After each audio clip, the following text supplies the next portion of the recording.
स्वागत है आप सभी का। एफएम न्यूज देख रहे हैं आप और आपके साथ मैं हूं नितीशा बंसल। अन्नदाता की गर्जना, एक बार फिर दिल्ली में किसानों ने भरी है हुंकार। आज दिल्ली के रामलीला मैदान में 40,000 किसान इकट्ठा हुए अपनी मांगों को लेकर और किसानों ने सरकार पर वादा खिलाफी का आरोप लगाया है। किसानों का कहना है कि सरकार ने अपने वादे पूरे नहीं किए हैं और किसानों की समस्याएं जस की तस बनी हुई हैं। आज तमाम मांगों को लेकर किसान एक बार फिर सरकार के खिलाफ लामबंद हो गए और दिल्ली के रामलीला मैदान में इकट्ठे हो गए। इस पूरे दिल्ली के रामलीला मैदान में होने वाली इस रैली के बाद हालांकि सांत्वना भी किसानों को मिली है। कृषि राज्य मंत्री कैलाश चौधरी की तरफ से सांत्वना दी गई है कि उन तक उनकी मांगे पहुंच चुकी हैं और अब सरकार तक भी पहुंच जाएंगी। बहुत जल्द किसानों को उनका अधिकार मिलेगा, उनकी मांगों के ऊपर सरकार विचार विमर्श करेगी, सरकार से बातचीत होगी। इस आश्वासन के बाद हालांकि शाम 6 बजे करीब ये रैली खत्म हो गई, लेकिन बड़ा सवाल, क्या दिल्ली में आंदोलन पार्ट 2 की है तैयारी?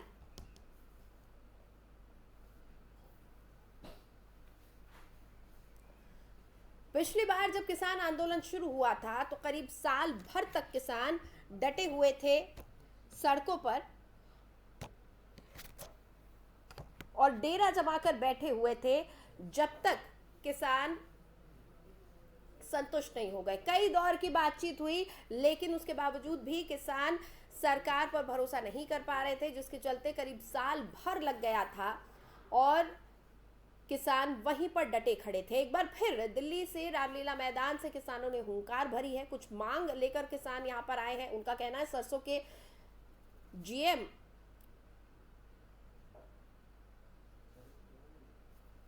यहाँ पर उपज के लिए सही मूल्य की मांग कर रहे हैं, मशीनों को जीएसटी से राहत की मांग कर रहे हैं। अन्नदाता ने एक बार फिर गर्जना की है। रामलीला मैदान में किसानों ने प्रदर्शन किया। मांगों को लेकर किसान लामबंद नजर आ रहे हैं। सरसों की जीएम फसलों पर प्रतिबंध की मांग की है। ट्रैक्टर को स्क्रैप पॉलिसी से छूट मिलने की मांग की है। किसान हित वाली आयात निर्यात नीति की मांग है और उपज के लिए सही मूल्य की मांग कर रहे हैं। किसान इन कुछ मांगों को लेकर आज आंदोलन पर उतरे थे और आज ये रैली की गई थी। बड़ा सवाल, क्या किसानों की मांग का सरकार इस बार ख्याल करेगी या फिर एक बार ये रैली आंदोलन की नींव रख रही है, आंदोलन पार्ट 2 की नींव रख रही है?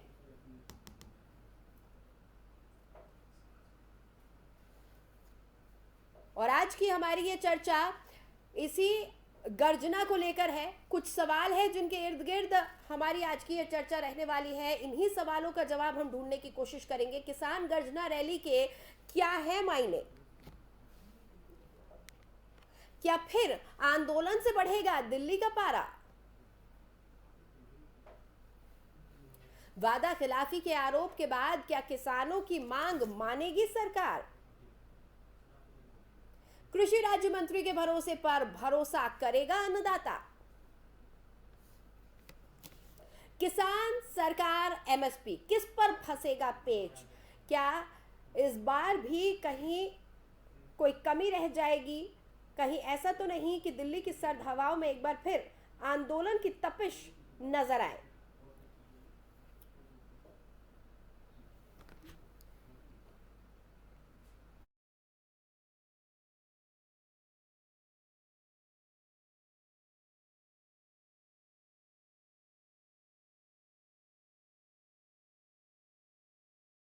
आज इसी को लेकर हम चर्चा करने जा रहे हैं। चर्चा की शुरुआत हम हमारे मेहमानों के साथ करेंगे। कुछ खास मेहमान हमारे साथ जुड़ चुके हैं, उनके साथ हम इस चर्चा की शुरुआत करेंगे। मेरे साथ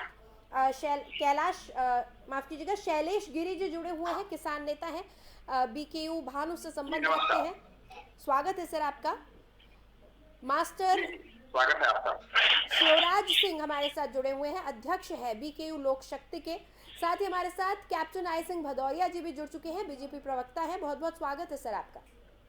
जी धन्यवाद। और चर्चा की शुरुआत में करूंगी सबसे पहले शैलेश जी, मैं आपके पास आऊंगी। शैलेश जी, आज एक रैली की गई और उसके बाद कृषि राज्य मंत्री जी की तरफ से आश्वासन मिला है कि आपकी मांगे हम तक पहुंच गई हैं, सरकार तक भी पहुंच जाएंगी। क्या कहेंगे आप? जी, कृषि मंत्री के पास अगर पहुंच गई है किसानों की मांगे हाँ। और मांगे पूरा करेंगे तो उसका कोई साथ साथ कोई आश्वासन तो होना चाहिए नहीं किसानों नहीं, को। उन्होंने ये नहीं कब कहा पूरा है करेंगे, कि कैसे मांगे पूरा पूरी करेंगे? होंगी, उन्होंने ये नहीं कहा। उन्होंने कहा है मुझ तक आपकी मांगे पहुंच गई हैं, सरकार तक भी पहुंच जाएंगे, आप निश्चिंत रहिए। यानी आपकी बात सुनी जा रही है, ये उन्होंने आश्वासन दिया है। उन्होंने ये नहीं कहा कि मांगे ये मान तो ली जाएंगी। एक मिनट, ये टाल मटोल की नीति है सरकार की तरफ से, कुछ नीति है। इतने दूर से 7 राज्यों से 40,000 किसान हमारे रामलीला मैदान को आए हैं। हाँ। और फिर इतना वर्क कर देने से कि सरकार तक आपकी मांगे पहुंच गई है। हाँ। आप निश्चित रहें, ये तो पर्याप्त नहीं है ना। ठीक है मास्टर शिवराज सिंह, आज 40,000 किसान इकट्ठे हुए, क्या ये माना जाए कि एक बार फिर दिल्ली की सड़कें जाम होंगी, दिल्ली की रफ्तार थमने की तैयारी है? क्या लग रहा है आपको? सरकार पर भरोसा कर सकते हैं किसान?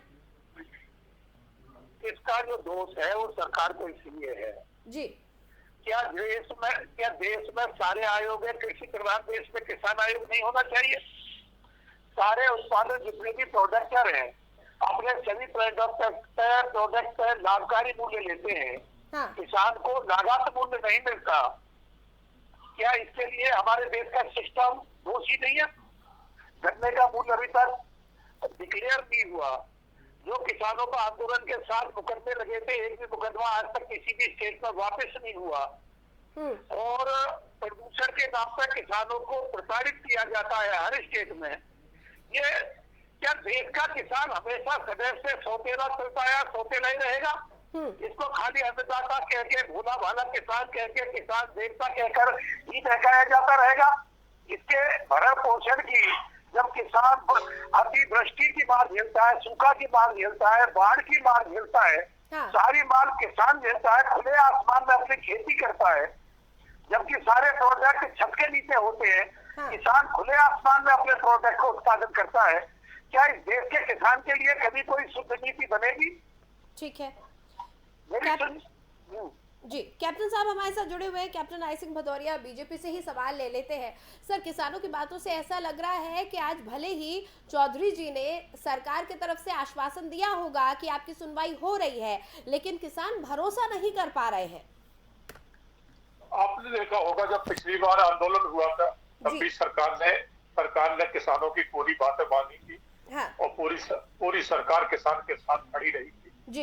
जब किसान ने चर्चा चाहा तो उनके साथ हमने चर्चा करी। उन्होंने कहा कि 3 कानून हमें पसंद नहीं, तो हमने 3 कानून वापस ले लिए। जबकि किसान भी इस बात को जानते हैं कि ये किसानों के हित के कानून थे। हाँ। आज वो कानून होते तो हो सकता है कि किसान की आय वाकई में इसमें बढ़ोतरी होती। किसान को बहुत एक अच्छी मतलब एक योजना सरकार लेके आई थी। और ठीक है, किसानों की अपनी सोच है। मैं भी किसान का बेटा हूँ, हमारे घर में भी फार्मी है। और सरकार में मेरा ख्याल है शायद ही कोई होगा जो किसानी और खेती से ना जुड़ा हो। सब किसान, गांव किसान से ही सब लोग आते हैं। खास करके भारतीय जनता पार्टी में तो जितने लोग हैं सब किसानी से जुड़े हुए लोग हैं। तो मैं यही कहना चाहूंगा, किसान हमारे अपने हैं। और किसान का दुख दर्द सरकार का दुख दर्द है। तो बिल्कुल हम इस पर विचार होगा। जब आज इन्होंने अपनी बात अगर रखी है तो ये बात सरकार तक जाएगी और इस पर पूर्ण रूप से विचार होगा। क्योंकि किसान अब सरकार से अलग नहीं है। किसान है तो सरकार है। तो लेकिन किसान कह रहे हैं, अभी आपने सुना होगा, शैलेश जी कह रहे हैं, बीकेयू भानु से संबंध रखते हैं, वो कह रहे हैं कि सरकार की ये टाला मटोल वाली नीति है। नहीं टाला। देखो, सरकार के कुछ दायरे होते हैं, सरकार में कुछ चीजें ऐसी होती जिसमें थोड़ा समय लगता है। मगर सरकार कभी किसान को टाल मटोल वाली बात नहीं कर सकती। क्योंकि किसान ही तो एक ऐसा है कि जो सब कुछ देता ही है, किसी से कुछ लेता नहीं है। किसान की जो अथक मेहनत है इसको कोई नजरअंदाज नहीं कर सकता। हाँ। तो सरकार कभी किसानों से अलग नहीं है। हम हरदम किसानों के साथ थे और हैं और आगे भी रहेंगे। तो किसानों का दुख दर्द समझते ही हुए तभी तो हमने किसानों को जो आर्थिक सहायता के रूप में जो हर 3 महीने बाद 2,000 रुपए अकाउंट में डलवाते, हो सकता है सरकार का विचार चल रहा है इसमें बढ़ोतरी भी करवाएंगे। इसी तरह से बहुत सी चीजें हैं जिसपे हमने कर में जो उसमें बढ़ोतरी न करके उसको बताया है। जी तो मेरा कहने का मतलब यही है कि हम किसान के हित के ही लिए काम कर रहे हैं। और करते रहेंगे। जो जो अच्छी योजना होगी वो हम सब किसान के लिए लेके आएंगे। किसान, क्योंकि मैं खुद एक किसान पुत्र हूं, मैं जानता हूं कि किसान बेचारा कितनी मेहनत करता है, ना वो बरसात देखता है ना धूप। सर शायद यहीं पर कुछ अंतर आ रहा है, किसान पुत्र होना और आज खेती किसानी करना, शायद इसी में कुछ अंतर है। जी सर, आप कुछ कहना चाहते थे? भदौरिया साहब की बात पर जवाब देना चाहते हैं। मैं ये कह रहा हूँ, क्या देश में आज खेती घाटे का सौदा नहीं रह गई है? क्या युवा पीढ़ी खेती से मोह भंग नहीं कर रही है? क्या आज के समय में कोई खेती करना चाहता है? क्या खेती से किसी परिवार का भरण पोषण हो रहा है आज? क्या किसी भी प्रोडक्ट में किसान को लाभ हो रहा है? किसी भी फसल में? देश में किसान आयोग क्यों नहीं है जो सारे आयोग है? ये विधायक इतने मोटे भत्ता और पेंशन ले रहे हैं, इन पेंशनों को क्यों नहीं रोका जा रहा है? तनख्वाह हर साल बढ़ जाती है विधायकों की, सांसदों की, मंत्रियों की तनख्वाहों को क्यों नहीं खत्म किया जा रहा है? ये नौकरी करने आते हैं, सेवा करने आते हैं, देश को लूटा जा रहा है। ठीक है जी सर, आप कुछ कहना चाह रहे थे, कहिए।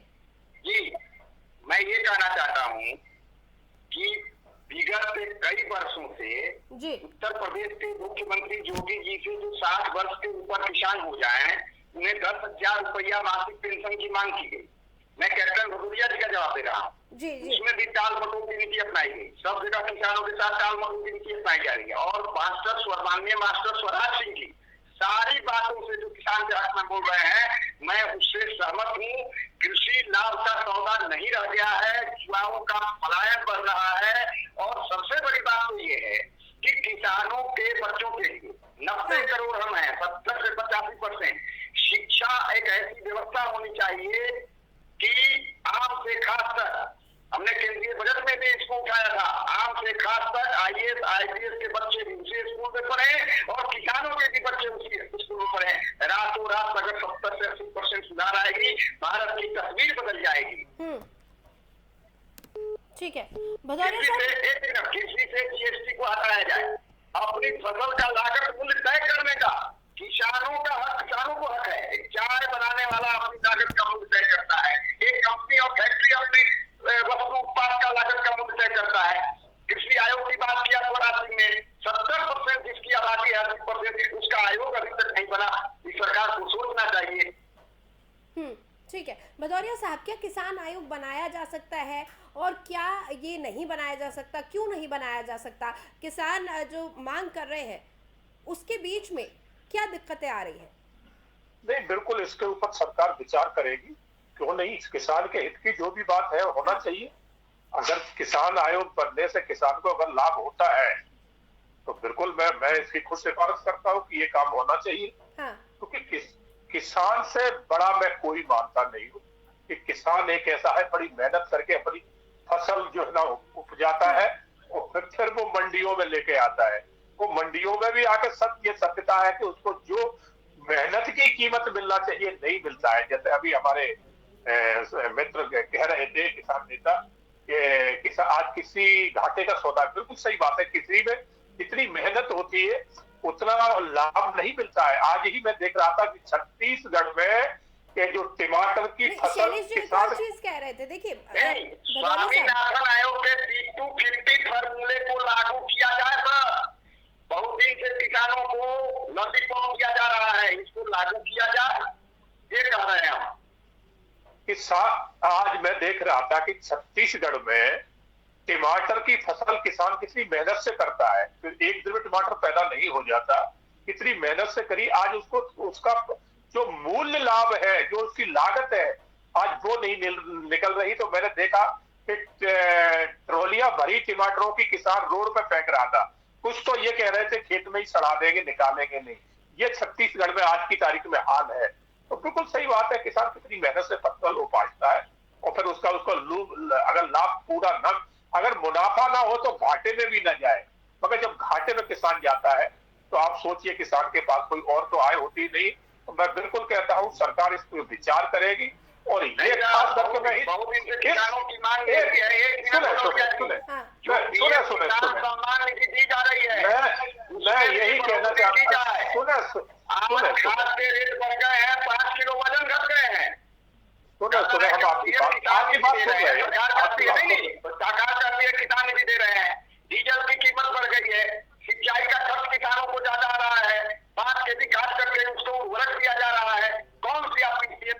दे रहे हैं। मैं वही कह रहा हूं कि किसानों की जो मेहनत है, अगर वो मेहनत नहीं निकलेगी तो किसान कैसे कार्य करेगा। मैं वही बात कह रहा हूं, मैं किसान से अलग हटके बात नहीं कर रहा हूं। किसानों का दर्द मैं बहुत अच्छी तरह जानता हूं, सरकार बहुत अच्छी तरह किसानों का दर्द जानती है, और ये सत्यता है कि इससे अच्छी सरकार किसानों के प्रति कोई दूसरी सोच नहीं सकती है। ये आपने पीछे देख लिया होगा कि इतने सालों में सरकारें जो रही हैं, उन्होंने किसानों के लिए क्या हालत बना के रखी थी। यूरिया लेने के लिए जाते थे, लाइन लगी रहती थी, मगर यूरिया न मिलकर लाठी जरूर मिलती थी। मगर इसी सरकार ने आज यूरिया ऐसे कर दी है कि आप जब चाहो तब आपको उपलब्ध हो जाएगी। तो हर चीज पे इसी सरकार ने सोचा है, क्योंकि ये सरकार ही किसानों की है, ये किसानों से सरकार अलग है ही नहीं। तो हम तो किसानों के प्रति ही सोचेंगे, हम किसानों के। देखिए अभी कैप्टन साहब आप कह रहे हैं, उससे मैं सहमत हूँ। लेकिन हमारे स्वराज सिंह जी ने कहा कि हमारे जो जनप्रतिनिधि जीत के जाते हैं, विधायक हो गए, एमपी हो गए, एमएलसी हो गए, और जितने पद पर आते हैं उतने पद का ये पेंशन उठाया करते हैं। ये करते क्या है, जनप्रतिनिधि उनको चुन के भेजता है। किस बात का पेंशन? इस पेंशन को पहले बंद किया जाए।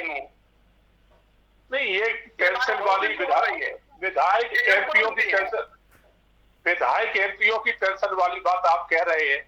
हमारे यहाँ आप जानते हो कितनी पार्टियां हैं, अगर इसके ऊपर बात करेंगे तो एक भी पार्टी साथ में नहीं खड़ी होगी। ये तो आप अच्छी तरह जानते हो। बीजेपी तो हर तरह से आपके साथ खड़ी है और खड़ी रहेगी। आप जो कहोगे आपकी बात मानेंगे, मगर अन्य पार्टियां आपके साथ खड़ी नहीं होगी, ये भी मान के चले। तो आज हमें इसी तरह जी शिवराज जी कुछ कहना चाहते हैं। जी शिवराज जी। भदौरिया जी की बात से मैं सहमत हूँ। जो पूर्व में सरकार रही, उन्होंने किसानों के लिए नजदीक कुछ नहीं किया। मैं विपक्ष का वो नहीं हूँ वकील, और वास्तव में जब से देश आजाद हुआ आज तक जो सिस्टम रहा देश का, अगर पिछली सरकारें किसानों के लिए कुछ करते तो आज किसान की हालत ही नहीं होती। हालांकि हमने भाजपा सरकार में अगर किसानों के लिए करते तो आज राम मिले हमने भाजपा सरकार में भारतीय किसान लोक शक्ति ने मांग की थी कि जैसे खेतों की खतौनी होती है, घरों की घरौनी बननी चाहिए। ये मांग मैंने ही उठाई थी, और स्वामित्व योजना के तहत आज पूरे देश में गाँव में घरों की घरौनी बन रही है। हम उसका धन्यवाद करते हैं। लेकिन यूरिया की बात सही है, डीएपी काला बाजारी हुई पूरे देश में। डीएपी पे कितनी मारा मारी रही, सरकार इसमें फेल रही। भाई एक बार तुम यूरिया की बात करते हो, डीएपी की बात करो। डीएपी कितनी कठिनाइयों से, काला बाजारी से किसान को मिली है। तो किसान का दुर्भाग्य रहा है, पिछली सरकारों ने तो किसानों को मारा ही है। लेकिन ये सरकार भी किसान के उत्थान के लिए अगर किसान आयोग का गठन कर देती है तो 80% समस्याओं का स्वतः ही समाधान हो जाएगा, क्योंकि आयोग उसमें हर साल विचार करेगा।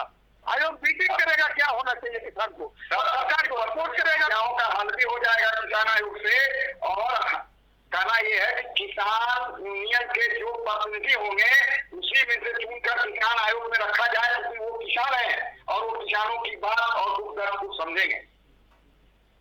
बिल्कुल, बहुत अच्छी बात आपने कही कि किसान आयोग बनने से किसानों की समस्या बहुत है जो हल हो जाएगी। क्योंकि जब आयोग होगा तो आयोग में चर्चा होगी, अपनी समस्या को रखेंगे, उसका कैसे निराकरण होना चाहिए वो भी किसान नेता बैठ के उसका निराकरण निकालेंगे। तो बहुत अच्छा प्रस्ताव है आपका, और ये प्रस्ताव आपका सरकार तक पहुंचेगा, और सरकार इसमें जो भी सोचेगी बहुत अच्छा सोचेगी, क्योंकि आप ये कहते ही न मान के चले। शैलेश जी, शिवराज जी, क्या किसान आयोग की मांग आज फिर दोहराई गई है? किसान आयोग को जब से देश में किसानों ने आंदोलन करना शुरू किया है, तभी से किसान आयोग की मांग उठती चली आ रही है। हर संगठन ने, जितने भी देश में संगठन है, सभी ने किसान आयोग के गठन की मांग की है, हमेशा की है। नहीं है जो किसान आयोग का मांग नहीं। मैं कहना चाहूंगा पूर्व में जो सरकार रही उनसे भी मांग की गई, पूर्व की सरकारों ने भी नहीं सुना कभी। ठीक है, भदौरिया साहब आप भी सराहना कर रहे हैं, आप भी सहमत हैं कि आयोग बनेगा तो मददगार साबित होगा किसानों के लिए, और साफ इल्जाम लगा रहे हैं हमारे किसान कि पूर्व की सरकारों ने ख्याल नहीं किया। क्या बीजेपी सरकार इस दिशा में आगे बढ़ सकती है? क्या रोड़े हैं किसानों और सरकार के बीच? बिल्कुल नहीं, सरकार और किसान के बीच में कोई रोड़े नहीं है। हाँ। आप ये हम अपने बड़े भाई से बिल्कुल सहमत है कि जो वो बात कह रहे हैं बहुत सही कह रहे हैं कि पिछली सरकारों ने अल्पसंख्यक आयोग तो बना दिया, अन्य आयोग बना दिए, क्या क्या हज आयोग बना दिया, सब कुछ बना दिया, मगर देश का 80% अन्नदाता है, इसके लिए कुछ नहीं सोचा। हाँ। तो ये सरकार बिल्कुल किसानों के साथ है। और हम जो पिछला बिल लाए थे, ठीक है, हम कहते हो सकता है कि हम इन तक अच्छी तरह समझा नहीं पाए, हाँ। मगर ये बिल बहुत अच्छा था, किसान हित में बहुत अच्छा बिल था। तो हो सकता है कि उसमें कुछ लोग राजनीति करके जो एक अच्छे सही किसान थे वो जो है ना इस बात को समझ नहीं पाए और वो उसको माने गए। आपने कहा कि शायद कुछ किसानों को समझा नहीं पाई और उसके लिए बिल वापस ले लिया कि यहाँ मैं ये कहूंगा कि शायद कुछ किसानों को नहीं मना पाई, यानी 25% किसानों को न मनाने पाने के कारण सरकार बिल्कुल विफल रही और 75% किसानों के साथ धोखा किया सरकार ने। ये सरकार की अक्षमता पे पेश करती है। नहीं, ये कहना तो आपका गलत होगा कि सरकार ने आपने देखा किसान का मतलब क्या होता है 25-30% तो 25-30% के लिए 70% को मेरा मानना ये है भदौरिया जी मेरा मानना ये है कि का कानून आए वो प्रधानमंत्री जी ने फोन चैनल वापस लिए और गलती मानी देश के अन्नदाता से, क्या वो समझा पाए या नहीं समझा पाए, लेकिन वो कानून आए और वापस हो गए, उसकी बहस में हमें नहीं जाना चाहिए। आगे किसानों के लिए क्या होना चाहिए, क्योंकि 13 महीने के आंदोलन में सिर्फ इतना हुआ कि 3 कानून आए और 3 कानून वापस ले लिए। हाँ। किसान हित में क्या होना चाहिए, एक कदम भी सरकार आगे नहीं बढ़ पाई किसान हित में। किसान हित में मैं बता रहा हूँ, किसान हित में सबसे पहले किसान आयोग का गठन होना चाहिए।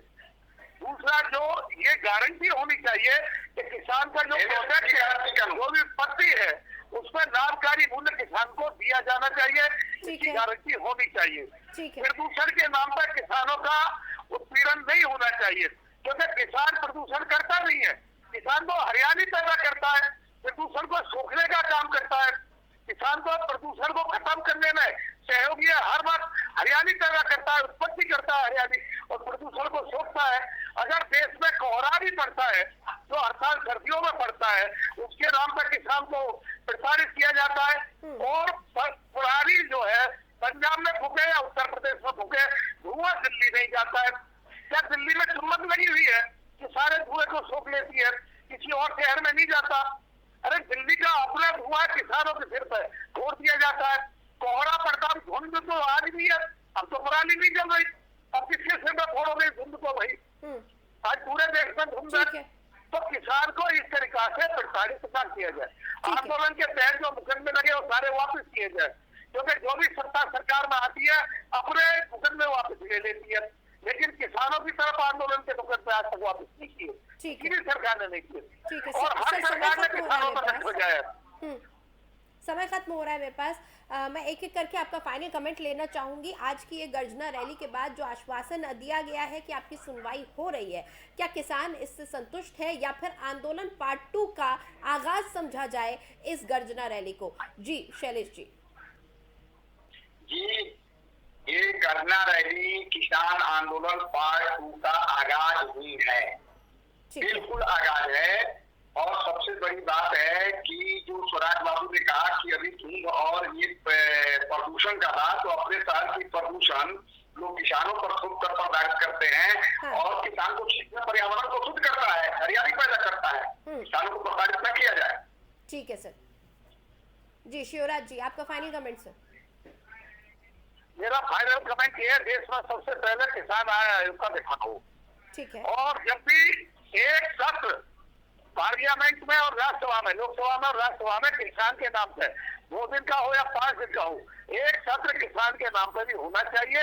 जैसे शीतकालीन और बरसातकालीन सत्र होते हैं, तो एक किसान सत्र भी लोकसभा और राज्यसभा में होना चाहिए। ठीक है। भदौरिया साहब, आपका फाइनल कमेंट सर, क्या कहेंगे आज की गर्जना रैली के बाद? नहीं, मैं बिल्कुल किसान की रैलियों को, जो रैली हुई है और जो उनकी मांगे हैं, मैं किसी को गलत नहीं मानता हूँ। हाँ। किसान नेताओं ने जो अपनी बात रखी है, बिल्कुल सरकार इसके ऊपर विचार करेगी, सरकार तक ये बात अब पहुंचेगी और सरकार इसके ऊपर विचार करेगी, क्योंकि सरकार खास करके भारतीय जनता पार्टी की सरकार, माननीय प्रधानमंत्री मोदी जी किसानों से बिल्कुल अलग नहीं है, इनके साथ खड़े हैं, इनके एक एक कदम इनके साथ जोड़ के चलने वाले हैं। तो आप निश्चित रहिए, हम आपसे अलग कभी हो ही नहीं सकते। चलिए, बहुत बहुत शुक्रिया शिवलेश जी और शिवराज सिंह जी हमारे साथ जुड़ने के लिए। आई सिंह भदौरिया साहब, आपका भी बहुत बहुत शुक्रिया। धन्यवाद। तो आज दिल्ली में 40,000 किसान दिल्ली के रामलीला मैदान में इकट्ठे हुए और साथ मिलकर सरकार के खिलाफ गर्जना भरी। अब देखना ये होगा कि कृषि राज्य मंत्री से उन्हें आश्वासन तो मिला है कि सुनवाई हो रही है, लेकिन क्या वाकई किसानों की सुनवाई होगी? क्या आंदोलन पार्ट 2 का आगाज माना जाए इस गर्जना रैली को? ये देखने वाली बात होगी। फिलहाल हमारी इस खास पेशकश में इतना ही। खबरों के लिए आप बने रहिए FM न्यूज़ के साथ।